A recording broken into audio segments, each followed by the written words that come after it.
sa bansa ay biktima. Silipin, isumbong, hulihin, ikulong ang lahat ng nagkasalang talaga. Linisin ang sistema o baguhin, yung tama lamang ang dapat sundin. Hustisya at batas dapat laging patas at hindi kumikiling.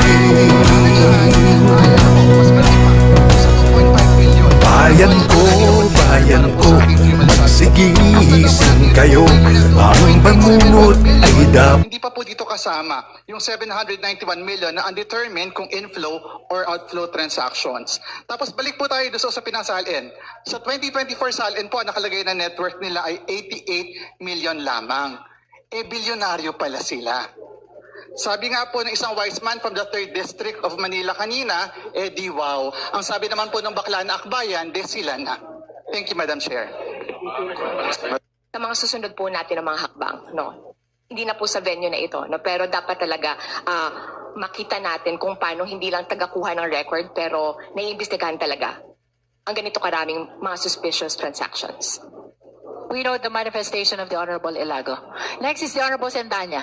Madam Chair, I will be very brief. This is just a manifestation as I have asked my questions earlier. Kasi pabalik-balik po tayo dun sa arithmetic ng pag-subtract ng inflow dun po sa outflow. So for the record po, Madam Chair, kung isusubtract more or less yung inflow na 4.425 billion at yung outflow na 1.554 billion para po doon sa mag-asawa, ang lalabas pong total dyan ay 2.871 billion.